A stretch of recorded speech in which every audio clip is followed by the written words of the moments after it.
Howdy everybody, Efour here, and welcome back to the channel for Season 1, Episode 11 of our FIFA 23 Youth Academy Only Save. And today, this is the season finale of our first season, and if you've been watching this series thus far, you know that it started off very rocky, but we have a chance today to potentially get automatic promotion to EFL League 1.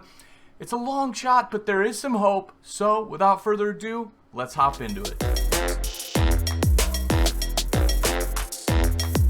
We end the season in the month of May, like usual in football in the English leagues, and we take on Swindon Town, who sit in 11th, and then Newport County at the end, our last game, who sit in 17th. Both of these games are winnable games, and as I've said in the past couple episodes, if we're serious about pushing and potentially getting promotion this season, then we have to beat these two teams. So we're going to try and make that happen. But today on the 6th, when we take on Swindon, two other teams that are directly above us, three other teams actually directly above us, play games that could decide if we make it into the automatic playoff or the automatic promotion spots, or if we make it into the playoffs. So let's go take a look at the league table to see the drama that may unfold. Let's go check it out. Before we look up the table, let's look down the table. You see us at the top in 6th, 44 games played. We have 2 games left. Carlisle United and Grimsby Town below us each have 1 game left. Mansfield Town in 9th have 2 games left, and Crew Alexandra are out of it. So everyone down to Mansfield Town, the bottom, the 3 teams under us have potential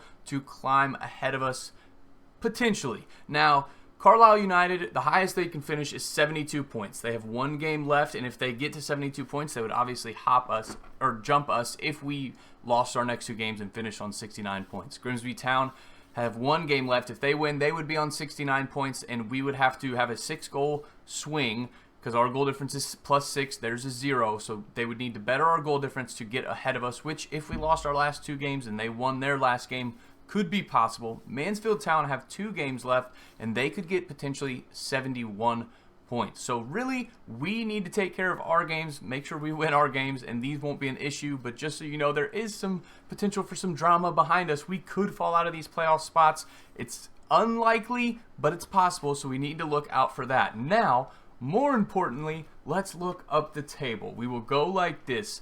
Stockport, Bradford City, and Northampton all have 1 game left. And for us to make it into the automatic promotion or the automatic playoff spots, we need Northampton and Bradford City to both lose. Today, they each play some teams. We have Northampton taking on Barrow, who sit all the way down here in 19th on 48 points. And the other team, Bradford City, take on, where are they? Doncaster, which is good because Doncaster sit at the very top of the league. So Bradford City take on first place team. I'm hoping that they get a loss. Northampton take on Barrow, and it's going to be tougher. We need Barrow to beat them. We need a miracle result if we want to make it into the playoff into the automatic promotion spots. Even if Stockport win, they would only go up to 74 points. We have 2 games left on 69 points. The max amount of points we can get is 75. So again, Northampton lose and sit at 74. We just really need none of the 2 teams, Bradford City or Northampton, to win. If they lose, we could make it into the automatic playoffs or promotion spots. That's my hope. More realistically, we're probably going to be in the playoffs, which will be next episode. But I'm hopeful. I'm excited. Let's see if we can take care of our game today, which is against, I forgot now, Swindon Town, who sit down here in 11th. Just above my head. We have 69 points. They have 61. Again, they can't even make it to the playoffs, even though they have 2 games left. And we got to take care of them. We got to get into this game. We have to win this. And after this game, we'll check the league table and see the results of the games for Northampton and Bradford City. And I'm hoping that they both lose. Because if they both lose, they would finish on 74 and 73 points. And again, even if Stockport win, they would only finish on 74. If we win both, we will make it into the automatic promotion spots. That's our goal. That's our hope. Let's go check out the team we're taking in against Swindon Town, and let's see if we can do it. Really fast before we check out the team, I do want to highlight that I've sent all 3 scouts out again just so that we get one more big scouting report at the end of this episode. Once we get that scouting report, we will recall them so that at the start of next season, we can then send them out and get it rolling again. But I wanted one more chance at some super good players, especially because this is Youth Academy only rebuild. We need as many scouting reports as we can get. So I've sent all 3 of them out so that at the end of this episode, like I said, we get all 3 countries with the potential of signing some players. Now, let's look at the starting 11 for this game against Swindon Town. Harrison goal, a back four of Anderson, Hyde, Guest, Bennett, a midfield of Bernard, Wilkes, Ribeiro, and Lewis. Up top, we have Cabral and Ambrose. Now, if you remember, Lewis is starting on the left because in the last episode, Cameron got an injury on that attempted header. He landed awkwardly and was forced off. He'll be out for 2 months with a dislocated shoulder. On the bench, we have Silva, Moraes, Anderson. Hobbs comes onto the bench instead of Cameron. He's our best option. I looked in the youth academy, and we don't really have any great wingers coming through. So something that we need to be looking for in the next couple scouting reports is some wingers. Arnold, Benson, and Coleman finish off the bench.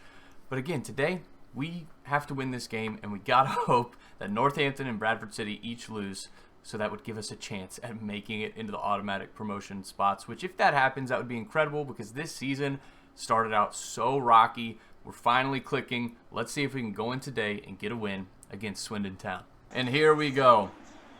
All we can do and all we can worry about is our result. We have to get a win regardless of Northampton's result in the league. Oh, and Cabral skips past one and then is dispossessed. But we have to get a win today regardless to make sure we secure our spot in the playoff promotion, or the promotion playoffs. And a win today would do that. It would guarantee us a spot in those playoffs, which is going to be massive for us. Oh, my goodness. And that's terrible turnover there. And they're in, and Guest gets in the way to block it out for a corner. And it looks like they're running someone short, and I switched to the wrong guy to chase down. They are going short. Oh, no. Oh, no. Okay. Get it out. We got Bennett running down this right wing. And we're just going to carry it with him. We have... Oh, he's offsides. No. Is he offsides? He is not offsides. I don't know how Bernard was not offsides.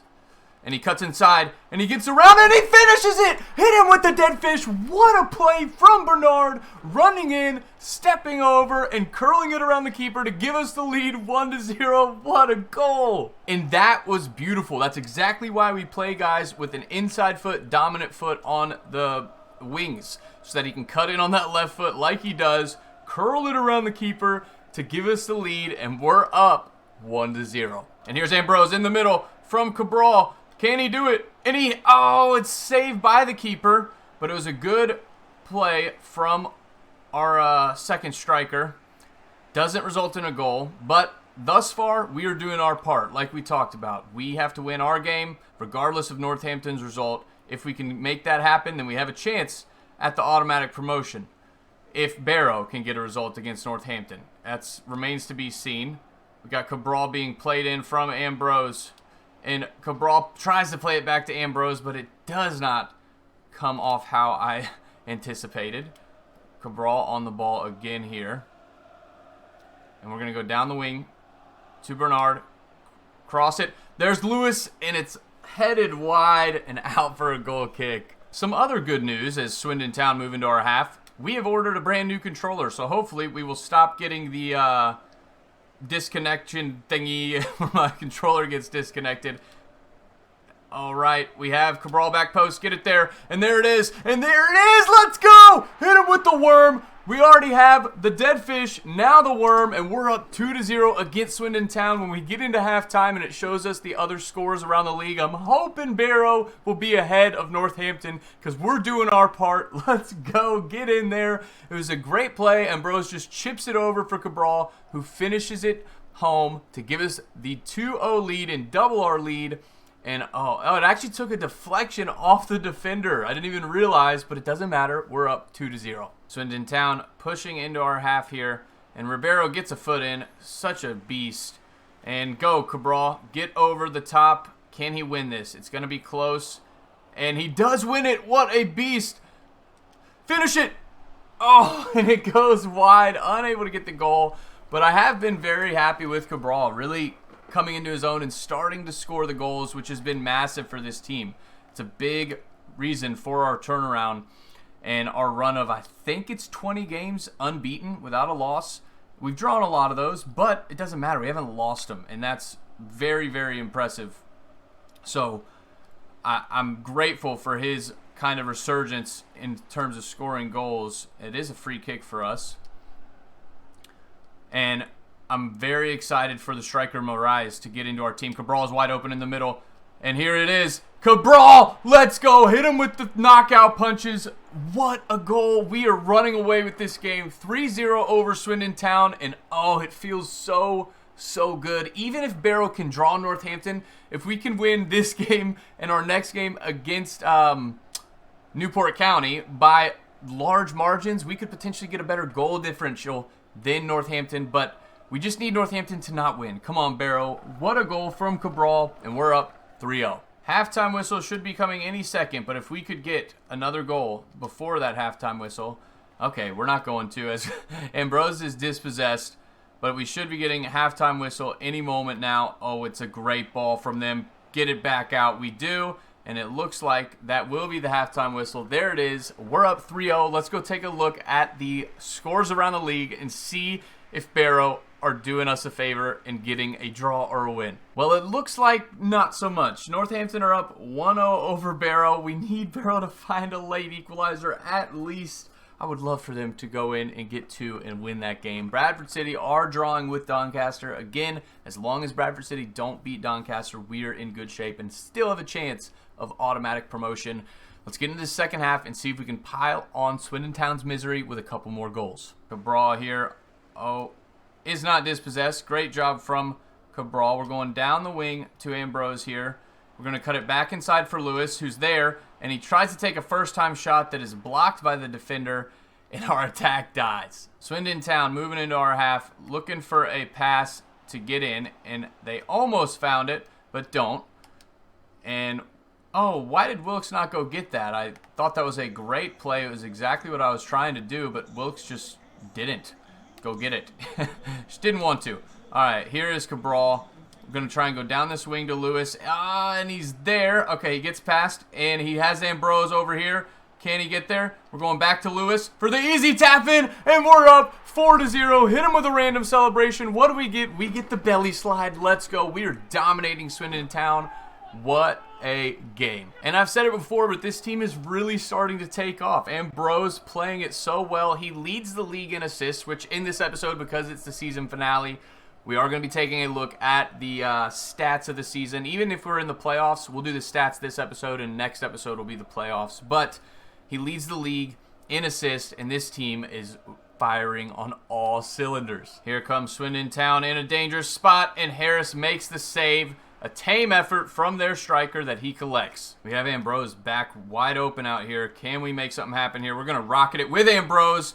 Oh, and it goes just wide. We've seen Ambrose do that all season. I'm hoping that his scoring, his shooting, continues to develop because he gets in great positions but can't seem to put them away. We are going to make our 5 substitutes right now just to rest up some of our players. We don't have a game soon. The next one's 2 weeks away, but I still want to just give some of these guys a run out. We have Moraes coming in for Wilkes on the right side of midfield. Hobbs comes on as well for Bernard. Arnold comes on for Lewis. Coleman up top for Cabral, and Benson for Ambrose. Just again to give them a rest and see if we can maybe pad the lead a little bit with a rejuvenated attacking force. Now, as mentioned, Coleman comes on up at top for Cabral, and I've been so delighted with him. He's only a 53 overall, not a great player, but he's a fast little striker who seems to get in good positions. We saw in the last episode he had the game winner late on, running in, spinning and turning to curl the shot around the keeper, which was awesome. I was so excited. It was a big game for us. That was a needed win, and oh, that goes just wide. Coleman made sure it happened with a soul. What in the world was that? I was not aiming there. Oh no, we're in a bad spot. And oh my gosh, they shoot it wide again. That was so fortunate. And Hobbs on the ball. We have not seen him since the beginning of this season. And oh, what a poor pass from Benson. We had Coleman in on goal, and Benson just, I mean, it was a weak shot. It was like he farted on it to try and pass it or something, because it was terrible. All right, Swindon Town here looking to get into our half, and they get a good pass in. Bernard Bennett, sorry, not Bernard, does win the ball, and oh, these wing backs have been crucial. I'm so excited about the 2 center backs that we have coming through as well. Here is Coleman, and can he get there? He can get there, and it's blocked. Get there, Coleman. And he does it! He gets another goal. Coleman, the backup striker, super sub.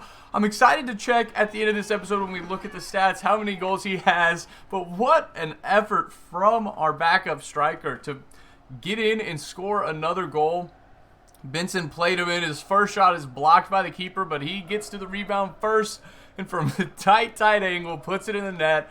And we're up 5-0. And here come Swindon Town. They're in a dangerous spot. And they do get a late consolation goal, which robs Harris of the clean sheet. Very disappointing in the 91st minute. It's not the end of the world, but I really want to make sure our goal difference is very big in case Northampton do just draw against Barrow. And that hurts our goal difference, but we still are up by 4 goals, 5-1. And that's their consolation goal. And there's the final whistle. Let's go. We win 5-1. What a result. Now let's go see if Barrow did us a favor and beat Northampton or drew against them. And we got to make sure that Bradford City didn't get a win either. We'll go take a look at the league table. And I'm crossing my fingers. We did our part. Let's see if the other teams helped us out. Unfortunately, Northampton beat Barrow 1-0 to grab second spot in the league, potentially if Salford City don't win on the last day of the season. They have 1 game to play. Northampton have none left to play. Bradford City did end up drawing against Doncaster, and Barrow just didn't do it for us. If Barrow had done it, we really would have had a chance to get automatic promotion. It would have been challenging, but we would have had a shot. But unfortunately, we don't. The highest that we can finish is 4th if we go in today and get a win against Newport County, who do sit all the way down in 15th. Nothing to play for, so I'm hoping we can go in and just destroy them like we did against Swindon Town. We can't fall out of the playoffs now. It is out of reach for the teams behind us. Stockport are going to finish in 6th. Carlisle are going to finish in 7th. And really, in terms of the top 7 in the league, we know Doncaster's won the league on 89 points. They had a great season. But in terms of the top of the league, top 7, the highest, again, we can finish is 4th with a win today. And that is what we're going to be pushing for, because then we'll take on Carlisle rather than Stockport. I'm not really worried necessarily about which one we get, but I figure let's just go ahead and try and get the easier one, the one that's lower in the table. So we go on today against Newport County. We got to get a win to get into that 4th spot. I was going to show you that game if we had a chance at automatic promotion, but since we don't, it's just going to be highlights. So let's hop into those highlights. And for this game, we take in the same team from the previous fixture. And in the 41st minute, we were in as Cabral played Lewis in down the left, where he fired into the top right corner to give us the lead 1-0. The lead was quickly lost as 4 minutes later, Newport County made the most of an opportunity from a corner that we couldn't clear out, and with an audacious outside of the foot shot, they equalized 1-1. 10 minutes later, Newport County played it down our right, and we were unable to win the ball back as they took the lead 2-1. And our 21-game unbeaten run may be coming to an end as they cut through us with a nice through ball and score another past Harris, 3-1 bad guys. Our 21-game unbeaten run does come to an end as we were simply outplayed and outclassed, losing 3-1 against Newport County. The 3-1 loss is pretty disappointing against Newport County as it doesn't see us finish in 4th. We do finish in 5th on 72 points, but I am insanely proud of this team and how we turned it around in the second half. We had 21 games unbeaten. We lost 1 game, that last game against Newport County, in the whole second half of the season. Our last loss before that game was December 28th against Grimsby Town, and we turned it around. It was such an improvement in the second half of the season. We finished on 20 wins, 4th best in the league. We have the best offense in the league. Our defense is still not the best, but it again improved over that 21-game unbeaten run. Our defense improved massively. Now we got to take on Stockport in the playoffs. Can you see them? Yes, you can. Above my head, we take on Stockport in the first round of the playoffs, and we have a lot to play for. Unfortunately, those games are at the end of this month, so no scouting report from this episode. We're going to go through and talk about the stats of the season, touch on a couple of other key things before we end the episode, but in the next episode, we're going to be in the playoffs. We made it. I'm not sure we're going to make it out of them, but we're going to give it a darn good try and see if we can get promotion to EFL League One, where I would imagine that if we make it past Stockport, we'll probably play Bradford City, which will be challenging, but We'll get there when we get there. For now, let's go take a look at the form, the stats, all that stuff for this whole season and see how our team did. Starting off, we'll take a look at the goal scorers. We have Cabral leading our team with 13 and 28 appearances. That's 15 appearances less than second place Benson, who had 12 goals, and Cabral has definitely locked down that starting spot as one of our strikers. We then have Ambrose with 9 from 42 appearances. Bernard scored 7 out on that right wing. Wilkes got 7 from center mid. Anderson actually got 6 playing a bench role with 44 appearances, not too bad. Cameron on the left wing got 5 and 40 appearances. Lewis had 5 from the left and right wing from 34 appearances. Arnold scored 5, 37 appearances. Coleman only ended up getting 3 goals off 28 appearances, but man, they were some crucial goals for this team. Hobbs scored 2 from 22. Our center back Hyde got 2 headers off corners in 50 appearances. Potts, our deep depth striker, got 1 in 10 appearances, and no more goal scorers after that. We then take a look at the assists. Ambrose leads the team with 16 assists. That's so many assists in 14 games. Very well done from him. Benson gets 9 in 43 appearances. Cabral gets 7. Cameron with 6. Wilkes with 5. Coleman with 5. Bernard with 3. Anderson with 3. Potts with 3. Anderson, one of our early left backs, with 2. Lewis with 2, Arnold with 2, Bennett, our right back youth academy prospect, with 1, Hyde with 1, and after that, no one else. Now we'll run through the development of our squad. Hyde in 50 appearances went up 2 from a 63 to a 65. Then Wilkes, 49 appearances, going from a 63 to a 64. Guest, 48 appearances, 58 to a 60. Anderson, 44 appearances, going from a 53 to a 56. Benson, 43 appearances, 63 to 64. Ambrose goes up 6 overall, 42 appearances, 54 to 60. Cameron goes up 5 overall from a 52 to 57. Arnold goes up 4 from a 56 to a 60. Lewis goes up 3 from a 52 to a 55. Conway goes up from a 57 to a 59. Cabral goes up 8 from a 54 all the way up to a 62. A ton of development from him. We then have Coleman going up 5 from a 48 to a 53. Bennett goes from a 53 to a 56. Anderson goes up a lot as well, actually. Oh, he's not one of our... I said earlier that he was one of our backup wingbacks. He's not. He's our youth academy main guy, going from a 59 to a 64, developing so nicely. Bernard goes from a 50 to a 56, which is huge. Ibrahim, our backup goalkeeper, goes from a 54 to a 58. Harris, our new starting goalkeeper, youth academy boy, goes from a 52 to a 56. Miguel Ribeiro goes from a 58 to a 60. Declan Hobbs, backup winger, goes from a 58 to a 59. Stanley Dyer, another backup wingback, goes from a 50 to a 54. Nathan Lawrence, another depth wingback, 58 to 59. Prince, wingback, that's a depth player, 48 to a 50. And Barker goes from a 49 to a 53. Potts from a 54 to a 57. Andrade goes from a 46 to a 52, moving from striker to center back. And I'm not sure he's going to get much more game time, but he does go up. Moraes goes from a 59 to a 60.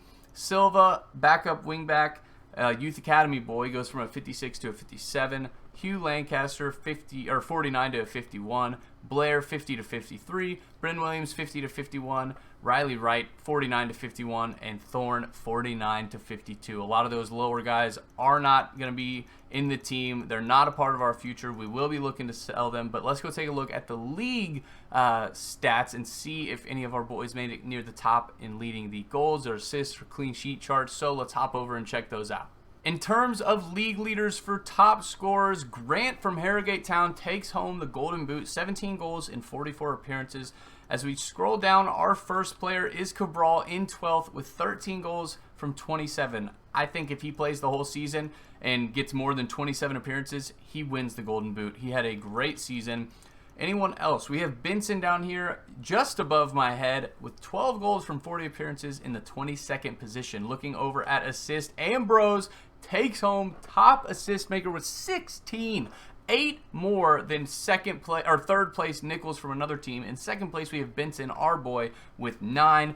If you were here last series, you know that pretty much every season it seems like we dominate the assist charts, which is really, really exciting. All the way down here in 15th is Cabral with 7. And then we have, oh, I went too high, Cameron just above my head again in 22nd with 6. clean sheets. Our guy, Harris, gets 9 from 24 appearances, which is 4 less than top of the table, the Golden Glove. O'Hara out of Colchester United, playing 41 matches. Harris played a little more than half those matches and only had 4 less. I think, again, we get him a full season, he can definitely get the Golden Glove. Excited about that. We didn't have anyone really getting yellow cards or red cards. I don't think we had a single red card all season, but that is the league standings. We get the top assist maker. We don't get the Golden Glove or the Golden Boot, but a great return from these boys, and I know next season, regardless of if we're in EFL League 1 or EFL League 2, we can definitely start hitting the top of these charts. Super excited about how our boys did this year. So I just got notification that 2 of our Youth Academy boys are ready to come up into the first team, or they're going to leave. Elijah Bishop, the striker, center back, moved to striker because his defending stinks and he has finesse shots and great pace, and he's more of an attacker, and also Kleber Castro. Now, while we're here, we are going to clean out our Youth Academy because it does count against our payroll. First up, Jeremy Coleman. If you don't have at least 80 potential, we're going to cut you. Jeremy Coleman is not going to make it, so we are going to release Jeremy Coleman to free up some wages. Up next is Leon Baumgartner. Been here since the very first episode, came with the club, and with 69 to 73 potential, he's not going to make it. We have some better wingbacks in the team. I think we can do better than Leon Baumgartner, so we are going to release him as well. But do we bring up the 2 boys that want to come up, Elijah Bishop and Kleber Castro? The thing I'm thinking is that Kleber Castro is a winger. We don't have a lot of wingers, and Kleber Castro is pretty darn bad, honestly, but there might be a player in there. We're going to give him some game time. We're going to try it out, see if he can be something for this team. So we will go ahead and call up Kleber Castro along with Elijah Bishop. We need some depth. We're going to be selling a lot of players this summer, as you'll see later on in the, not next episode because that'll be the playoffs, but the episode after that, starting next season, you'll see that we're going to be selling a lot of players. So we are going to call Elijah Bishop up as well.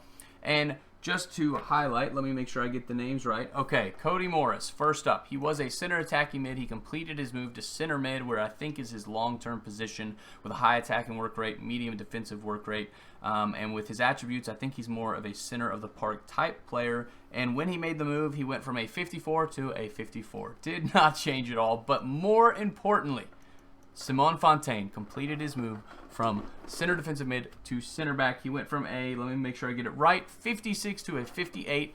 And take a quick look at this. In terms of his development plan, oh, it actually changed. So never mind. I was going to say that I think he has potential to be special because when we originally moved him, his training was 1 week to progress, and he's already gone up to a 59. But now it's at 7 weeks, which I think is going to be a higher potential than just the base. But we're training him as a stopper to get his pace up and then continue to get that defensive awareness up and physicals up. Later on, we'll switch him to something else. But for right now, we're keeping them there, and I'm very excited about Hunter Lewis and Simone Fontaine because they are going to be our center back pairing of the future. I think they really have a role to play in this team and are going to see us climb up the leagues. They're going to be our center back partnership moving forward, but we just need him to turn 16 because that's the main issue. We have a lot of good guys down here, really. Chase Fisher, super excited about him. Breno Alves, very excited about him, but they're still 15. Diogo Moraes, very excited about him, still 15. So we got to get these guys to grow up, grow up, turn 16 so we can bring them up into the first team because it's killing me. We have a lot of depth in this youth academy, but we just don't have the guys that can come up yet and impact us because they're not of age, and that's a bummer, but it is what it is. Very excited about the youth academy. Honestly, they look really good, and we got some great depth, like I said, but we just need them to turn 16 already. Before we wrap up the episode, I do want to highlight the 2 new boys that have come up into the first team. Castro makes it onto the bench because we have Lewis starting on the left while Cameron is injured and Bros is up top. Castro makes it to the bench. We'll see how it works in the playoffs. Yeah, I'm going with some untried and untested players, but we're going to see if it works. Bishop comes on. Great pace, good passing, and dribbling. His shooting is pretty poor, but I think he has a role to play in this team. We dropped Benson down to the reserves because I'm going to be looking to sell him. I want to get the most money we can for the older players. Benson is already 27, so we only have 2 more seasons of using him, and he's not going to develop anymore. So I want to get these young guys in the team. If we make it out of the playoffs, it will be awesome, and I'll be so excited. If we don't, it is what it is, and it gives this young team another year to try and develop. Something that I'm starting to think through is moving Ambrose out to the left wing where he goes up +5 overall. We are starting to train him on the left wing as a left midfielder because he'll go up, I think, 5 to like a 65, which would be massive. It would mean Cameron drops down to the bench. But again, with Arnold down here looking like he's done developing as well, if we have Cameron on the bench to develop, I think it's just better. We'll see if that works. I'm not sure, but it's what we're going with. I'm really going all in with these youth players, trying to develop them, trying to get them up the potential status ladder, seeing if this team can make it all the way up to the Premier League and winning the Champions League, as is the goal for this save. We'll have to wait and see. Make sure you check in the next episode to see how we do in the playoffs, but that's what we're rolling with. Castro and Bishop make it onto the bench, and I'm very excited to see how they do. If you have enjoyed that, leave a thumbs up on the video. If you're new around here, subscribe to the channel. I would greatly appreciate it. As a small content creator trying to grow this channel, I'm having a blast making this content, and I'm really enjoying this journey with this young team, trying to climb up. Our team has come such a long way, and it's exciting. I'm really enjoying it. I look forward to getting into the next episode where we take on Stockport in the first round of the promotion playoffs, and I'm hoping that we can get into EFL League One with the little bit of grit and fight that we've developed in this team, trying to push past Stockport, and then whoever we get in the playoff final. If we can make it that far, we'll just have to wait and see. I'm enjoying this team's journey through the Crucible. Until next time, Efour out.